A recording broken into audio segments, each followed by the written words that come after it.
Bismillahirrahmanirrahim. Assalamualaikum warahmatullahi wabarakatuh.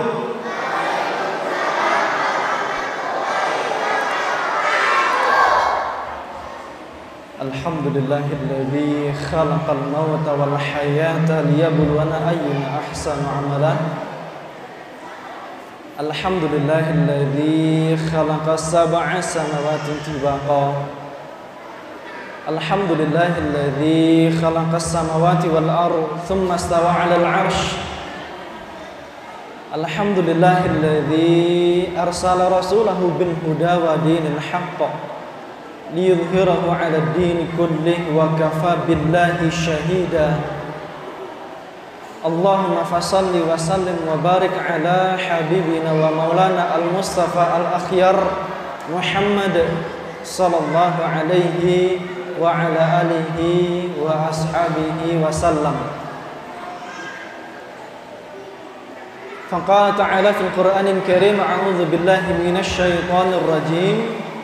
Ya ayyuhalladzina amanu ittaqullaha haqqa tuqatih wa la tamutunna illa wa antum muslimun.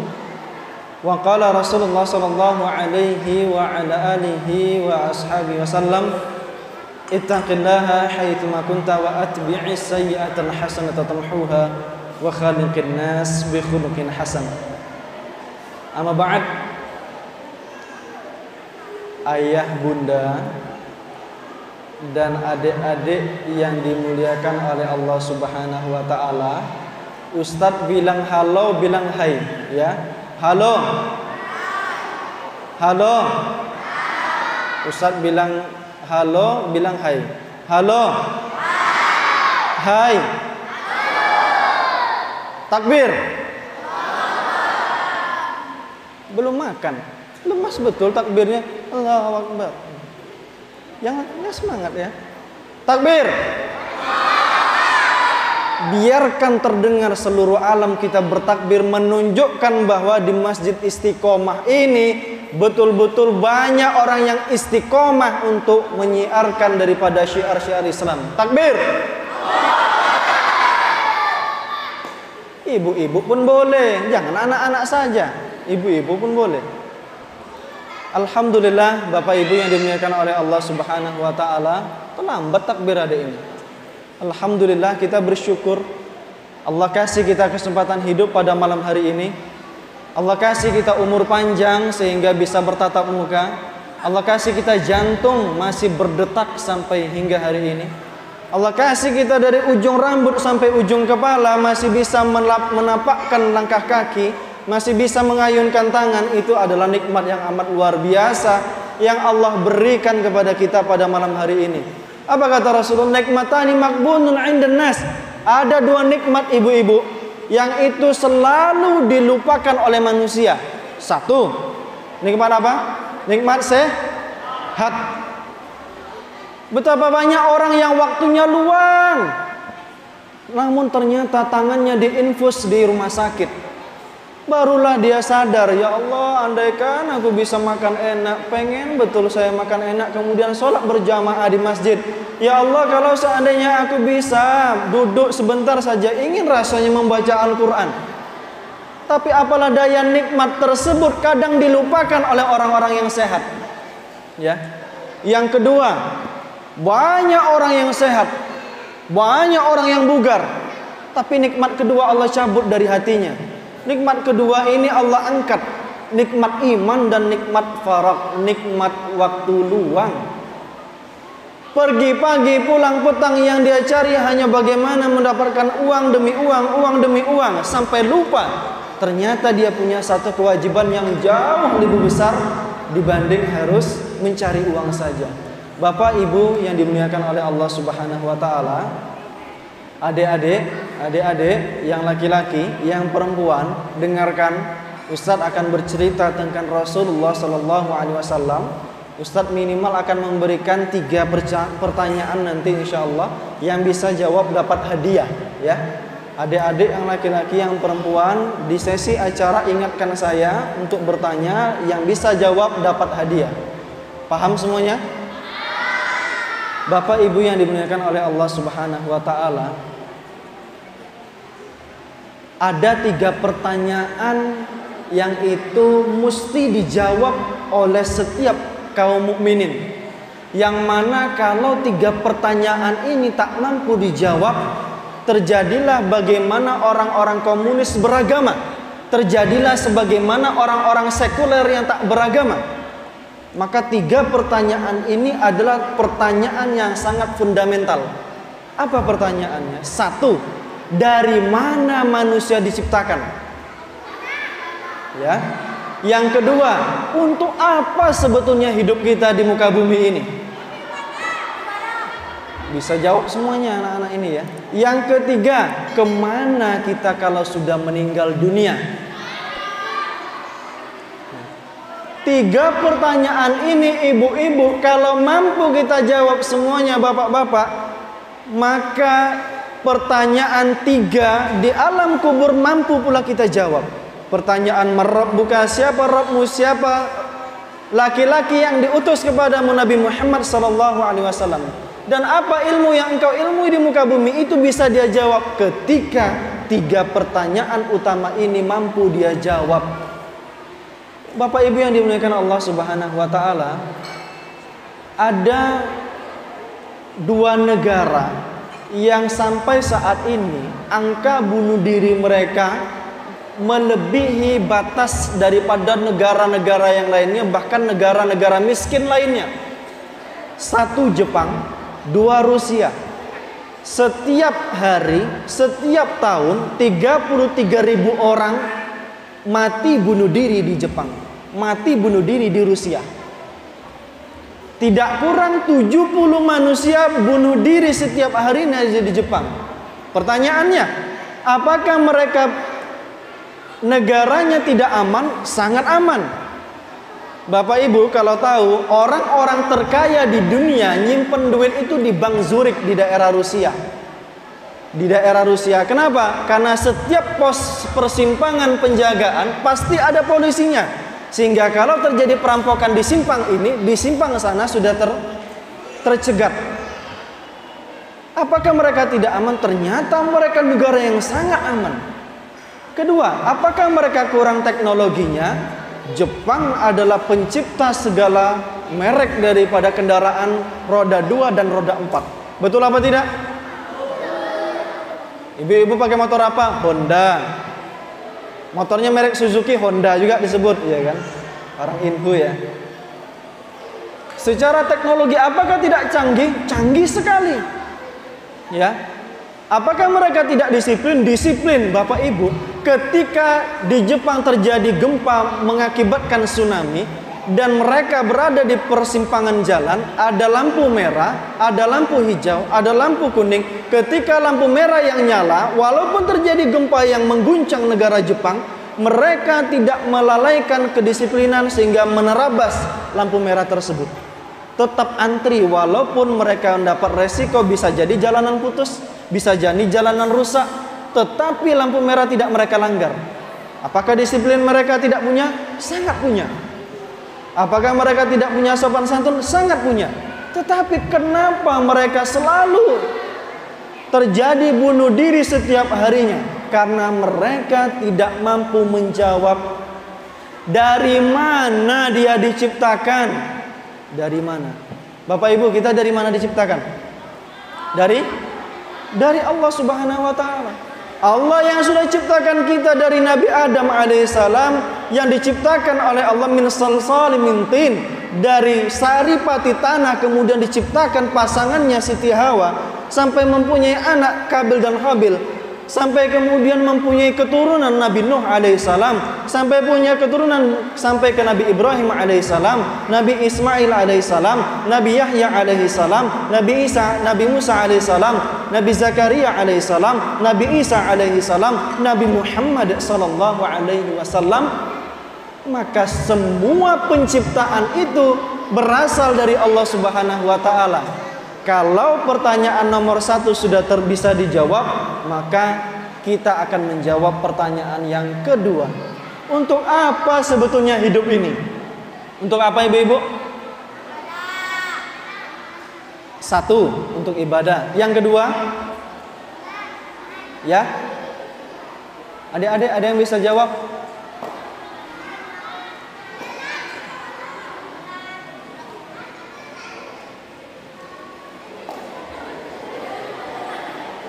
Salim dulu. Sini. Untuk apa kita beribadah? Untuk apa kita hidup?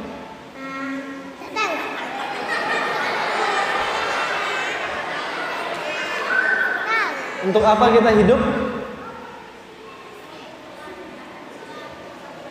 Jawablah. Baik. Siapa namanya, Nak? Azam. Hah? Azam. Namanya? Azam.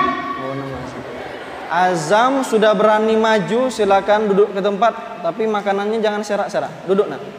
Setengah jawaban, dia mengatakan saya tak tahu. Bagus. Jangan kita pura-pura tahu mengatakan nampaknya untuk ini Ustaz. Tidak. Kalau tidak tahu, katakan tidak tahu. Nisful ijabah kata para ulama. Setengah jawabannya, setengah kebenarannya. Kita hidup di muka bumi untuk ibadah. Tidaklah Allah ciptakan jin dan manusia melainkan untuk ibadah. Wa ma khalaqtul jinna wal insa illa liya'buduni. Kalimat ya di situ dimahdhuf, dihilangkan. Artinya untuk menyembah Allah Subhanahu wa taala. Yang kedua, tujuan hidup manusia adalah untuk diuji. Liyabluwana ayyuna ahsanu amala. Untuk diuji siapa kiranya di antara anak-anak kini yang kelak membawa kita ke surga. Siapa di antara putri-putri kita kelak yang dia ternyata lebih tinggi di antara putra-putri yang lainnya. Siapa kiranya di antara bapak-bapak dan ibu-ibu yang dia duduk di surga Firdaus bertetangga dengan Nabi Isa, bertetangga dengan Rasulullah Muhammad sallallahu alaihi wasallam. Untuk diuji siapa yang paling hebat, dia mampu menjalani ujian. Bapak Ibu yang dimuliakan oleh Allah Subhanahu wa taala, pada malam hari ini kita menjawab dua pertanyaan sisa terakhir. Pertanyaan yang ketiga. Pertanyaan yang ketiga, kemana kita akan pergi setelah mati? Kemana? Alam kubur, betul. Apakah kita hanya masuk ke alam kubur kemudian mati berbelatung berulat? Tidak. Akan kemana kita? Akan kemana? Akan dibangkitkan oleh Allah Subhanahu wa taala untuk diperhitungkan. Dulu adik-adik ingat dek, makan gorengan 5 bayar 3 misalnya. Semua diperhitungkan. Sampai semua orang mengatakan mali hadzal kitab la yughadiru shaghiratan wala kabiratan illa ahsaha. Kitab apa ini? Dulu di dunia dia tidak sadar. Dia main tekan saja setiap surat yang itu berisi tentang korupsi. Dia tekan saja kemudian tentang sengketa-sengketa. Dia ambil harta milik orang lain. Dia lakukan penindasan terhadap kaum muslimin. Ternyata semua itu tercatat di kitab yang dicatat oleh malaikat Raqib dan Atid. Sampai semua orang mengatakan mali hadzal kitab la yughadiru shaghiratan wala kabiratan illa ahsaha. Ini kitab apa? Semua yang besar nampak, yang kecil semuanya nampak. Makan gorengan 5 bayar 3 nampak, ya. Dan mengambil rambutan orang 3 biji nampak juga. Semua tercatat di kitab tersebut.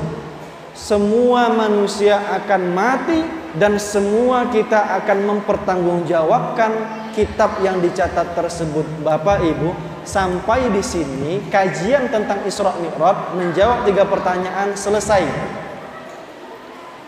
Ya. Apa kita bubar, Pak? Pak Zaitun.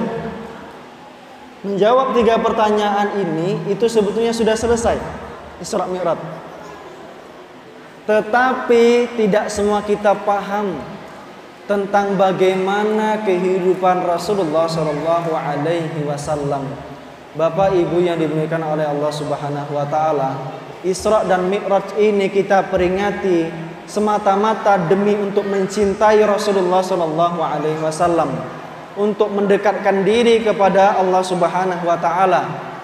Betapa banyak acara Isra dan Mi'raj dilakukan, sambutan demi sambutan, sambutan demi sambutan, sampai jam 10, sampai jam 11 baru naik sang penceramah memberikan sambutan. Tetapi bukan itu inti daripada Isra dan Mi'raj. Isra dan Mi'raj punya satu tujuan. Ketika azan sudah berkumandang, Bapak Ibu sama ramainya dengan kejadian malam hari ini. Ketika diucapkan hayya 'alas shalah, hayya 'alal falah, maka setiap bapak ibu yang mempunyai aktivitas dia tinggalkan. Maka janji Isra Mi'raj ketika dilaksanakan semata-mata untuk mendekatkan diri kepada Allah dan Rasulullah sallallahu alaihi wasallam. Bapak ibu yang dimuliakan oleh Allah Subhanahu wa taala, berbicara tentang Rasulullah sallallahu alaihi wasallam. Halo adik-adik. Halo. Hai. Bapak, Ibu dan adik-adik yang dimuliakan Allah. Berbicara tentang Isra dan Mi'raj, tak bisa kita tersenyum bahkan tertawa ketika membaca tentang kehidupan Rasulullah sallallahu alaihi wasallam. Tak bisa kita kemudian merasakan selalu tertawa hidup kita ketika mampu menyelami bagaimana kehidupan Rasulullah sallallahu alaihi wasallam. Rasulullah sallallahu alaihi wasallam adalah seorang manusia yang ditakdirkan menjadi seorang nabi, lahir tahun 570 Hijriah. Seorang yang saat itu tidak mau mengikuti kebiasaan orang-orang Arab yang dia menyembah patung-patung, menyebarkan riba, kemudian menjual barang-barang yang haram, menjual khamar, meminum khamar, perzinahan marak di mana-mana. Rasulullah tidak ingin mendekati hal seperti itu. Muhammad bin Abdullah bin Abdul Muttalib bin Hashim bin Abdul Manaf sallallahu alaihi wasallam tidak ingin kekacauan itu terus berlangsung, sedangkan dia menyaksikan keadaan Makkah saat itu. Lalu dia punya satu kebiasaan di umur yang ke-35 tahun untuk pergi ke Gua Hira. Kadang 5 hari dia pergi, kadang 7 hari beliau pergi, kadang 10 hari beliau pergi. Dibekali oleh istri tercinta Bunda Khadijah radhiyallahu anha. Sampai kemudian Rasulullah pergi ke Gua Hira berikhtilaf, memikirkan macam mana umat kita ini. Di Makkah perzinahan marak, judi-judian marak, perzinahan marak, minum-minuman keras marak. Bahkan orang pada hobi menyembah selain daripada Allah Subhanahu wa taala. Bagaimana ini kiranya? Muhammad bin Abdullah tidak mengenal siapa sebetulnya yang menciptakan alam ini. Sampai beliau berumur 40 tahun. Sampai berumur 40 tahun, beliau dipeluk oleh satu zat yang beliau tidak tahu siapa. Faghattani faqala iqra. Dipeluk dengan amat erat, mengatakan iqra. Baca Muhammad. Ma'ana biqari. Aku mau baca apa? Enggak bisa aku membaca. Apa yang mau aku baca? Lalu dipeluk lagi, iqra. Bacalah. Gak mampu aku membaca, mau baca apa, kata dia, Pak. Ibu-ibu, Rasulullah dipeluk selama 3 kali dengan amat erat, tetap mengatakan tidak mampu. Apa yang sebetulnya mau aku baca? Lalu Allah Subhanahu wa taala memberikan perintah kepada Jibril untuk menyampaikan surat Al-Alaq 5 ayat yang pertama. Rasulullah sallallahu alaihi wasallam kemudian menghafal ayat tersebut. Iqra bismi rabbikal ladzi khalaq. Bacalah dengan nama Rabbmu yang menciptakan seluruh alam semesta. Maka Rasulullah sallallahu alaihi wasallam pulang, keluar dari Gua Hira, berjalan dengan sambil tersungkur. Berdiri bangkit lagi, kemudian kadang-kadang beliau tersungkur sampai diketuk pintu rumahnya. Ya Khadijah, ya Khadijah. Ya Khadijah, zamiluni, tolong selimuti aku. Tahu Bapak Ibu, saat itu Bunda Khadijah merasakan rasa khawatir yang begitu besar Bunda Khadijah tidak langsung memberikan selimut, akan tetapi memeluk mendekat Muhammad bin Abdullah di dadanya, lalu membawa keranjang, baru diberikan selimut. Apakah Bunda Khadijah tidak khawatir? Sangat khawatir. Dia berdoa kepada Allah, ya Rabb, yang menciptakan alam semesta, Muhammad bin Abdullah, dia sedang merasakan sakit, dia sedang merasakan khawatir. Yang tahu tentang dia hanya Engkau ya Rabb, selesaikan masalahnya. Maka Muhammad bin Abdullah setelah tenang hatinya mengatakan kepada istri tercinta, ya Khadijah, sesungguhnya telah datang sesosok makhluk kepadaku, dia peluk aku dengan amat erat, mengatakan Iqra. Aku katakan aku tak mampu membaca. Ma'ana biqari. 3 kali wahai Khadijah, dia peluk aku sebanyak 3 kali Khadijah.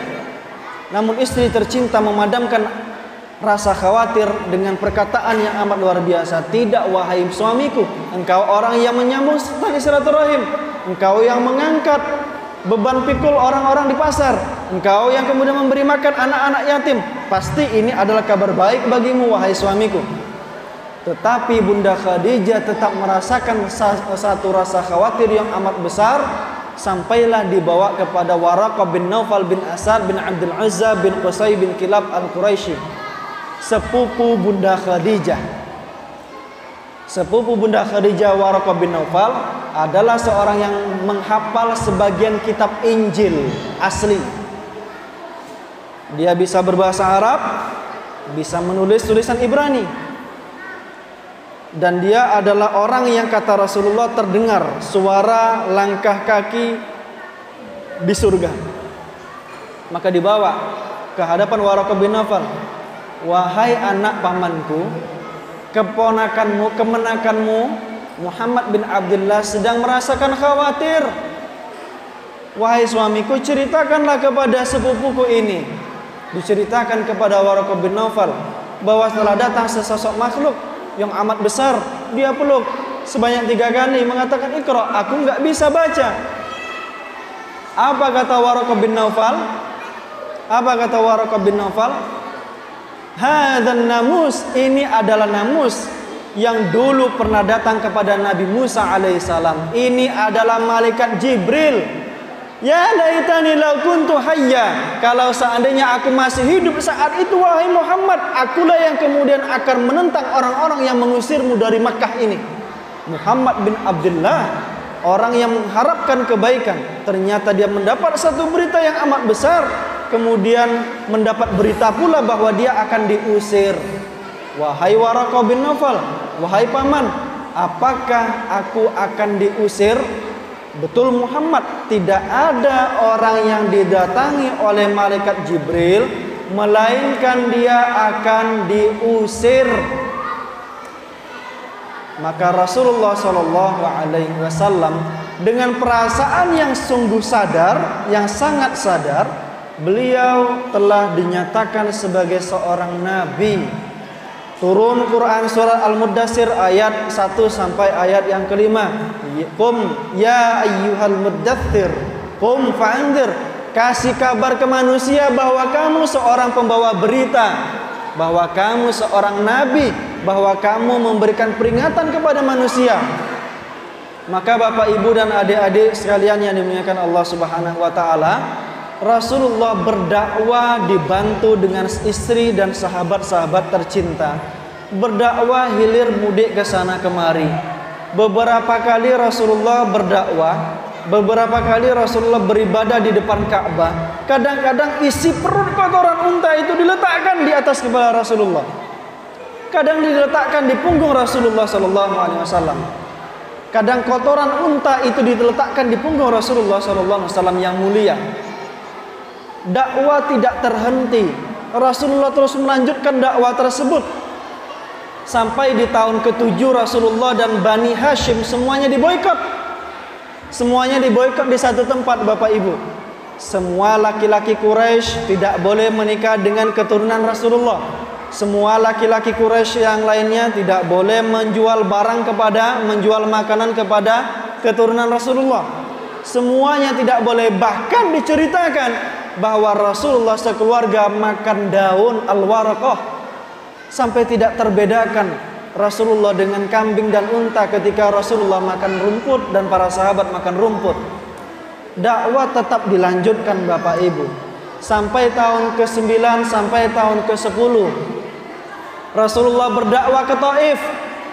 Diharap-harap Taif tersebut orangnya ikut menyokong dakwah Islam.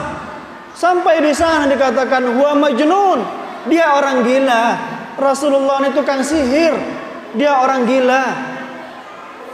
Kenapa kita harus ikuti dia? Maka pembesar-pembesar Taif menyuruh para anak-anak kecil, wahai anak-anak, ambil batu-batu, lempar tuh laki-laki berdua. Satu Muhammad bin Abdullah, satu lagi Zaid bin Haritha. Maka anak-anak tersebut dengan perintah para pemuka di Taif melemparkan Rasulullah sampai basahlah kemudian wajah Rasulullah dengan peluh dan darah menetes sampai ke ujung mata kaki Rasulullah sallallahu alaihi wasallam. Rasulullah kemudian bersandar di sebuah pohon setelah keluar dari tempat Taif tersebut. Rasulullah bersandar di sebuah pohon. Rasulullah berdoa kepada Allah Subhanahu wa taala, "Ya Rabb, wahai Rabb, kemana lagi akan Engkau hantarkan aku? Ke kaum yang dekat yang dia akan menolakku, atau ke kaum yang jauh yang dia akan melululantahkan diriku? Aku ridho ya Rabb selama Engkau tidak marah kepadaku." Apa katanya Pak? Aku ridho kepadamu ya Rabb selama Engkau tidak marah kepadaku. Tak lama kemudian Rasulullah sedang beribadah di depan Ka'bah. Ini Ka'bah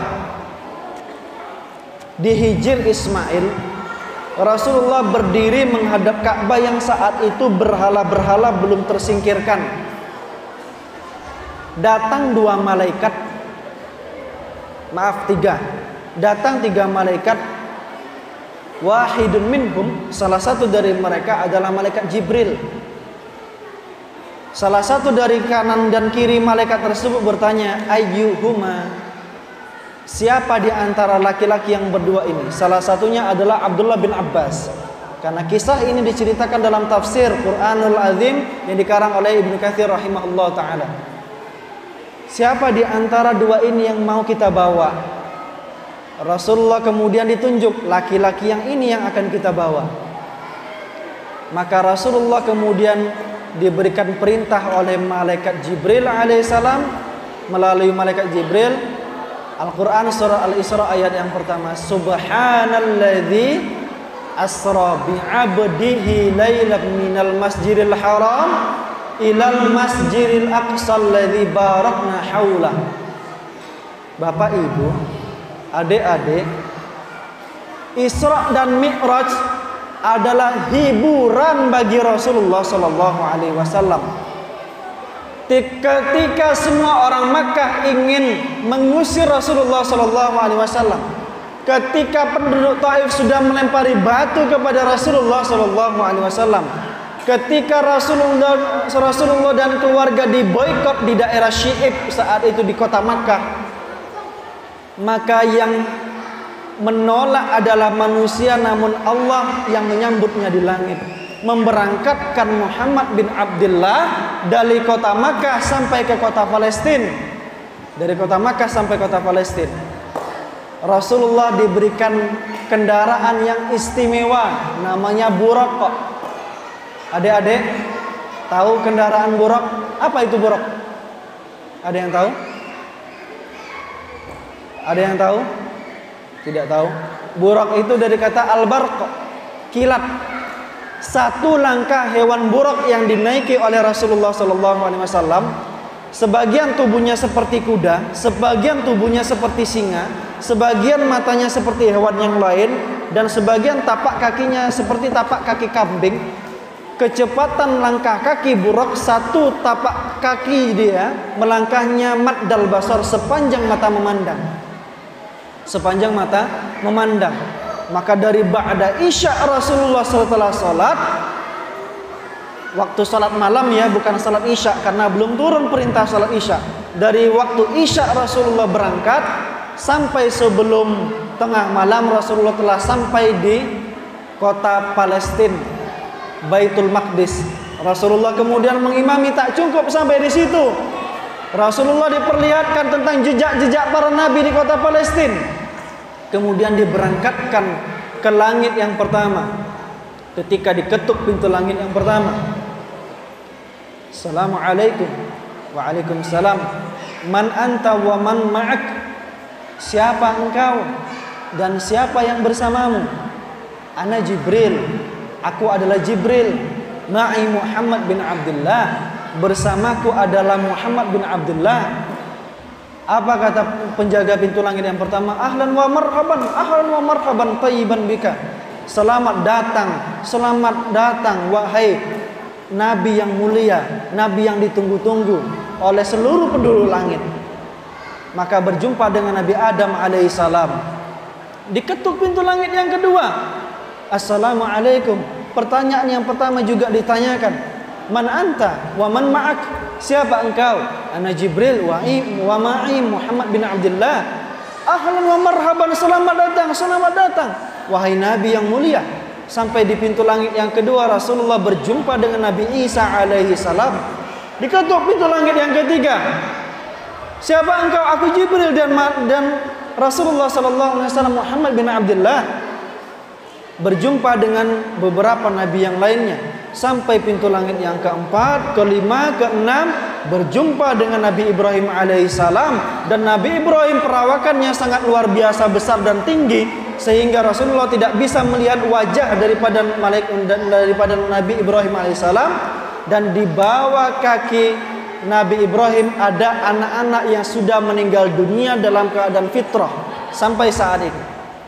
Sampai diketuk pintu langit yang ketujuh, berjumpa dengan Nabi Musa alaihi salam. Kemudian Allah hantarkan melalui malaikat Jibril sampai ke Sidratul Muntaha.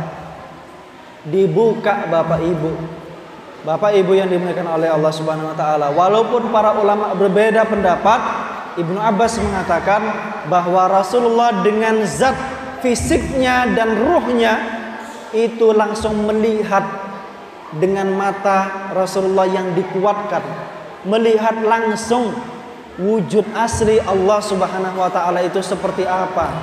Dibukalah singkap tabir tersebut, maka terlihatlah apa yang disaksikan oleh Rasulullah sallallahu alaihi wasallam. Maka Rasulullah kemudian fakataba alaihi khamsina salatan, maka dicatat bagi Rasulullah wali ummatihi khamsina salatan, 50 waktu salat. Turun, selesai semua kegiatan dengan Allah Subhanahu wa taala, turun ke langit yang ketujuh. Bertanyalah Nabi Musa alaihissalam, ya Muhammad, ma wassa ilaika rabbuk, apa yang diwasiatkan Rabbmu untuk engkau wali ummatik dan untuk umatmu. Perhatikan ibu-ibu, apa yang diwasiatkan, bapak-bapak perhatikan, apa yang diwasiatkan oleh Rabb kepadamu, kata Nabi Musa alaihissalam. Maka Nabi Muhammad mengatakan, kataba alayya wali ummati, dicatat bagi diriku dan umatku untuk melakukan sholat 50 waktu. 50 waktu Bapak Ibu, 24 jam bagi 50, berapa dapatnya? Berapa? 24 jam bagi 50, 27-28 menit sekali harusnya ada kumandang azan dan harusnya dilakukan sholat. Nabi Musa sadar betul bahwasanya umat Muhammad ini kecil-kecil. Saya ketika di Yaman melihat makam Nabi Soleh alaihissalam, dari tiang ini sampai ke dinding itu besar makam Nabi Soleh alaihissalam di salah satu daerah di Hadramaut. Besar-besar saat itu. Apa kata Nabi Musa? Ya Muhammad, wahai Nabi Muhammad, fa innakum lan tastati, kamu takkan mampu, umatmu takkan mampu, fa innahum du'afa, mereka orangnya kecil-kecil, lemah-lemah. Apalagi orang Asia, pendek, pesek, mata sipit. Itu orang Asia. Ya. Orang Arab, Pak, tingginya 180, 190. Orang Asia rata-rata 170, 160, 170. Itu pun sebagian ada yang semeter kotor. Pesek, mata sipit. Tidak mampu Muhammad. Orang-orang Asia model seperti ini mau sholat 50 waktu tidak mampu. Minta keringanan kepada Allah Subhanahu wa taala. Maka Rasulullah naik ke Sidratul Muntaha meminta keringanan. Allah kemudian ringankan jadi 45. Sama, Nabi Musa kemudian mendebat Nabi Muhammad SAW. Ya Muhammad, tak mampu. Kalian sehasta, kami sedepa besar badan kami. Nabi Musa alaihissalam. Bani Israel itu besar-besar, Pak. Orang Arab, Barat, orang-orang Asia kecil-kecil, tidak mampu. Sampai bolak-balik sebanyak 9 kali menjadi 5 waktu sholat. Apa kata Nabi Musa alaihissalam? Ya Muhammad, tidak mampu juga mereka. Tidak akan mampu mereka sholat 5 waktu, tidak mampu. Kami saja Bani Israel yang ibadah cuma sekali saja, 2 kali saja dalam sehari, banyak yang ngeluh, banyak yang mendustakan para nabi. Apa kata Nabi Muhammad? Perhatikan Bapak Ibu, apa kata Nabi Muhammad? Istahyaitu an as'alallah. Aku malu untuk bertanya lagi, untuk meminta lagi kepada Allah. Cukup wahai Nabi Musa, malu aku minta bolak-balik kepada Allah Subhanahu wa taala. Namun Rasulullah tetap naik ke atas. Apa kata Allah?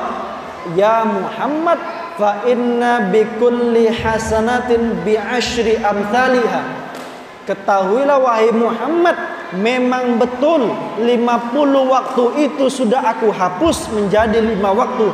Tapi ketahuilah, 1 dari waktu sholat tersebut kalau dilakukan oleh bapak ibu kaum muslimin pengikutmu kelak, maka pahalanya dilipat gandakan menjadi 10 kali lipat. Artinya kita yang melakukan sholat 5 waktu ini itu sama dengan yang melakukan 50 waktu sholat. Pahalanya luar biasa. Bapak Ibu, sekali lagi saya tekankan, Isra dan Mi'raj itu hanya sebuah peringatan. Bohong kita mengatakan cinta kepada Rasulullah SAW dengan kehidupan Rasulullah yang sudah berpeluh, berdarah, meneteskan air mata, sampai korban daripada beberapa sahabat, sampai disiram daripada punggung beliau dengan kotoran-kotoran unta. Bohong kalau kita mengatakan cinta, sedangkan kita ketika azan berkumandang justru kita berpaling dari azan tersebut. Bapak Ibu yang dimuliakan oleh Allah, khusus bagi bapak-bapak, sholat 5 waktu hukumnya adalah wajib fardu ain secara berjamaah. Walaupun secara fikih itu terjadi 3 pendapat. Tapi pendapat yang paling kuat adalah berjamaah. Dari mana dalilnya? Apakah kami tak boleh sholat di kebun, Ustaz? Tidak boleh sholat di musola? Boleh, tetapi dengan sebuah alasan. Dalilnya ketika sahabat Bilal dan Abdullah bin Ummi Maktum mengumandangkan azan hayya 'alas shalah. Arti hayya 'alas shalah adalah ayo kaum muslimin masuk ke dalam masjid mendirikan sholat. Ayo kaum muslimin ke masjid dirikan sholat. Kenapa bisa artinya seperti itu? Ketika hujan turun, maka sahabat yang mengumandangkan azan mengucapkan kalimat yang lain. Shollu fi rihalikum. Sholat kalian di rumah-rumah kalian. Sholat di rumah-rumah kalian. itu adalah satu dalil bahwasanya bapak-bapak dituntut untuk sholat 5 waktu di masjid, bukan di rumah. Nanti di sholat malam 8 sampai 11 rakaat dengan witir, boleh dengan istri tercinta sholat berjamaah. Nanti ketika sholat duha silakan lakukan sholat di rumah. Nanti ketika qobliyah rawatib, ba'diyah rawatib untuk sholat di rumah. Tetapi khusus bagi sholat subuh, sholat zuhur, sholat asar, sholat maghrib, dan sholat isya, kita semuanya terpanggil Bapak Ibu untuk sholat di masjid. Khusus bagi bapak-bapak yang laki-laki. Sepakat Bapak Ibu untuk memeriahkan masjid dengan sholat? Sepakat enggak? Bapak-bapak siap berjanji dengan peringatan Isra dan Mi'raj ini untuk merapatkan barisan di masjid? Siap? Takbir. Inilah inti daripada peringatan Isra dan Mi'raj, agar masjid yang megah, Masjid Istiqomah ini, plafon sudah dibangun, saya dengar tadi hampir 100-200 juta rupiah. Keramiknya dari granit, luasnya sama dengan Masjid Al-Ikhlas. Tetapi alangkah mudah membangun bangunan seperti ini, tetapi susah untuk membangun bangunan hati untuk cinta kepada Allah dan Rasulullah dengan menjalankan sholat 5 waktu. Bapak Ibu yang dimuliakan oleh Allah Subhanahu wa taala, mungkin sedikit ini tentang kisah Rasulullah sallallahu alaihi wasallam mendapat perintah salat. Ini adalah hiburan bagi Rasulullah. Ketika beliau ditolak di bumi, maka beliau diterima di langit. Dia berikan 5 waktu salat untuk bercakap-cakap kepada Allah Subhanahu wa taala. Allahu a'lam bishawab. Terima kasih, jazakumullah khair atas perhatian segala Bapak Ibu. Sebagaimana janji saya tadi, anak-anak perempuan dan laki-laki, Ustadz punya 3 pertanyaan.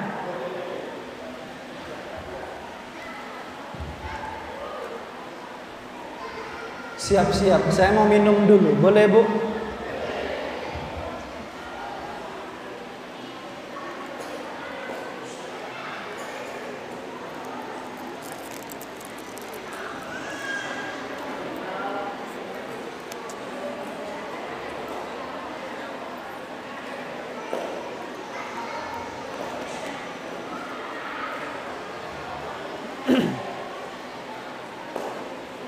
Bismillah.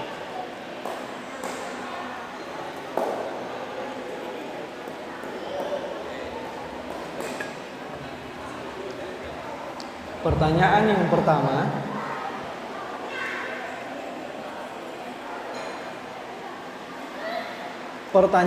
pertama, siapa nama kakek Rasulullah sallallahu alaihi wasallam? Angkat tangan. Siapa nama kakek Rasulullah sallallahu alaihi wasallam?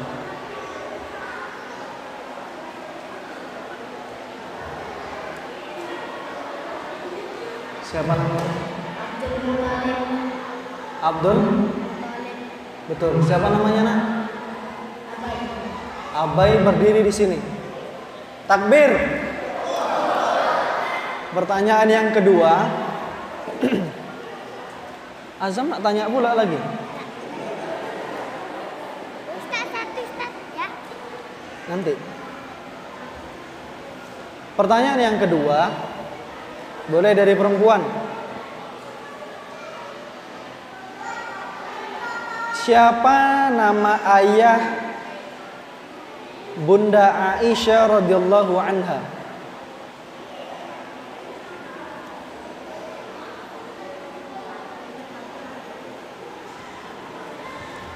Siapa nama ayah Bunda Aisyah radhiyallahu anha? Dari perempuan dulu.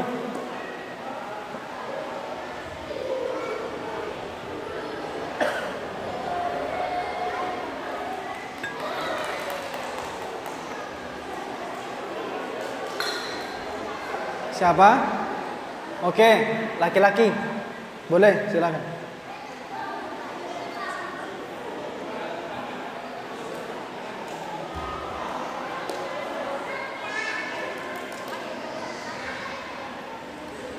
Siapa namanya, Nak? Hah? Apa? Siapa nama kamu? Fauzi Nugraha. Siapa? Fauzi. Fauzi. Siapa nama ayah Bunda Aisyah radhiyallahu anha? Abu Bakar As-Siddiq radhiyallahu anhu. Takbir. Satu lagi.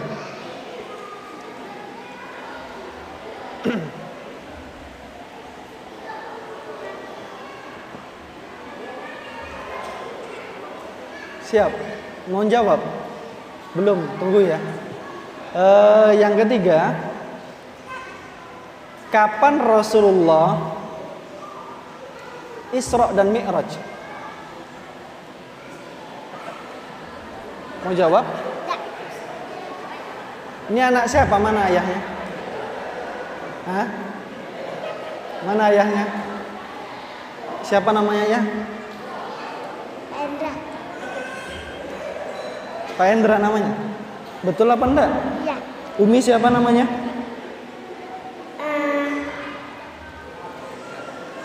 Siapa? Umi. Siapa nama Umi? Ina. Nina. Ya, semoga anak ini jadi ulama besok. Amin. Ya, semoga jadi dai penceramah. Amin. Ya. 27 Rajab, Pak. Oh iya. Oh, ini belum saya tunjuk tadi ya. Siapa namanya, Nak? Nama kamu?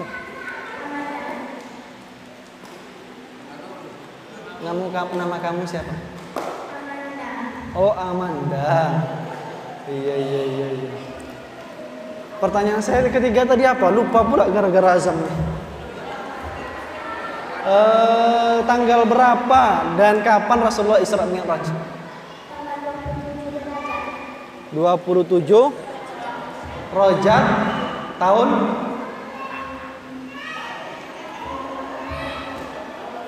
tahun 2022.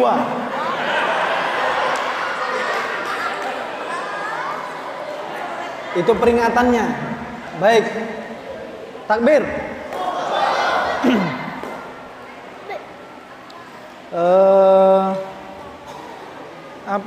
Kok balik sini?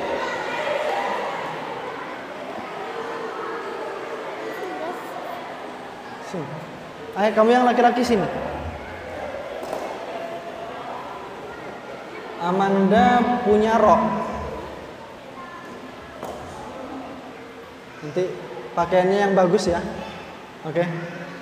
Baik. Saya tambah 2 lagi lah. Saya tambah 2 lagi. Azam aja lah ya.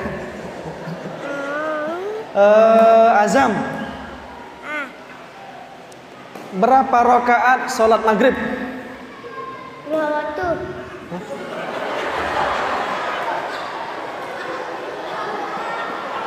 Berapa rakaat sholat maghrib? 3 waktu. Hah? Berapa? 3 waktu.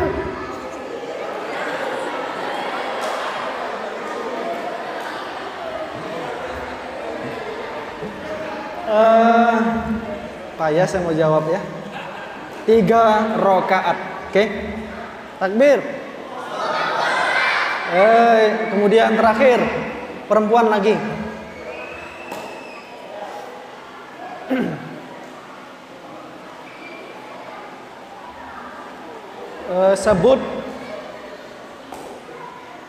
Sebut ya.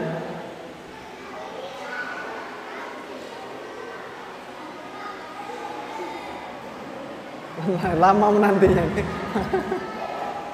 Maaf. Siapa istri Ali bin Abi Thalib? Perempuan. Yang kecil tuh boleh tuh. Jilbab putih itu siapa namanya?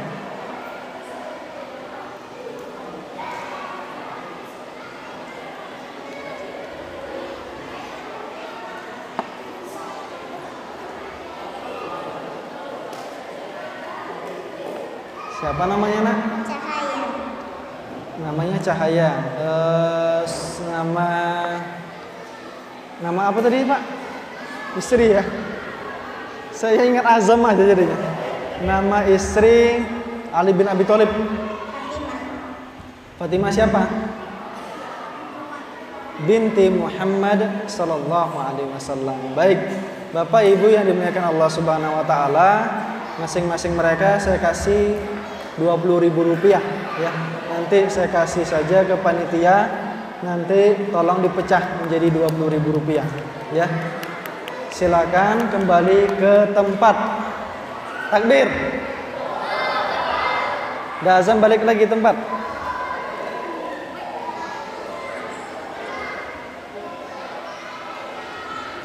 Baik Bapak Ibu yang dimuliakan oleh Allah Subhanahu wa taala, untuk melengkapi acara kita pada malam hari ini, mari kita tundukkan hati, pikiran.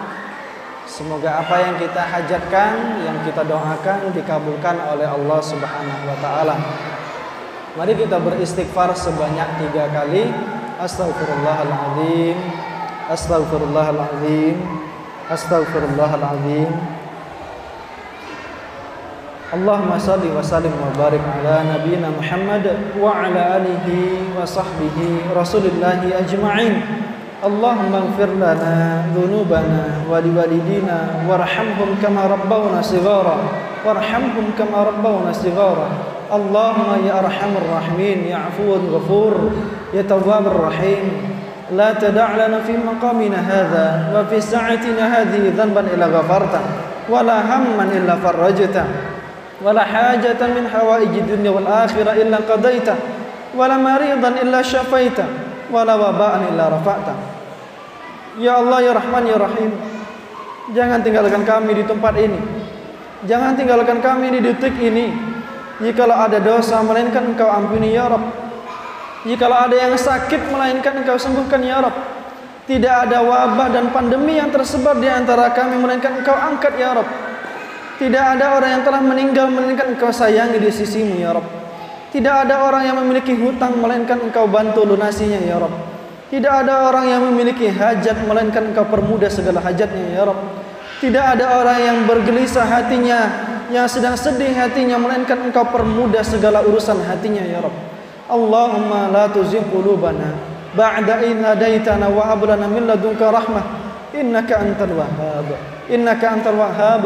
Ya Rabb, wahai yang memberikan petunjuk, ihdinas siratal mustaqim, berilah petunjuk kepada kami untuk menempuh jalan-Mu yang lurus ya Rabb. Jikalau ada di antara kami yang ingin bertaubat, terimalah taubatnya ya Rabb. Jikalau ada yang masih keras hati di antara hati-hati kami, Engkau lembutkan ya Rabb. Jikalau masih ada yang malas untuk berangkat ke masjid, melangkahkan kaki ke masjid, ke rumah-Mu yang mulia, maka mudahkanlah ya Rabb. Jikalau ada di antara kami yang masih suka bermaksiat kepadamu ya Rabb, tolong tutupi aib kami ya Rabb. Tolong permudah kami untuk diampuni dosa-dosanya ya Rabb. Ya Rahman ya Rahim, jikalau ada di antara kami yang belum mampu menutup aurat dengan baik ya Rabb, berikanlah kemudahan bagi kami untuk sadar ya Rabb, bahwasanya segala aurat yang terlihat di hadapan hamba-hamba-Mu yang tidak mahram menimbulkan dosa ya Rabb. Ya Rabb ya Rahman ya Rahim, berikanlah kepada kami mudah untuk menuntut ilmu keislaman ya Rabb. Berikan kemudahan bagi kami untuk melangkahkan kaki ke masjid ini ya Rabb. Allahumma la tuzigh qulubana ba'da idh hadaitana wa hab lana min ladunka rahmah innaka antal wahhab. Rabbana la tu'akhidna in nasina aw akhtana. Rabbana wa la tahmil 'alaina isran kama hamaltahu 'alal ladzina min qablina. Rabbana wa la tuhammilna ma la taqata lana bih wa'fu 'anna waghfir lana warhamna anta maulana fansurna 'alal qaumil kafirin. Rabbana atina fid dunya hasanah wa fil akhirati hasanah wa qina 'adzaban nar. Walhamdulillahi rabbil alamin. Wassallallahu ala nabiyyina Muhammad wa ala alihi wa sahbihi rasulillahi ajma'in. Wabillahi taufiq wa hidayah. Assalamualaikum warahmatullahi wabarakatuh.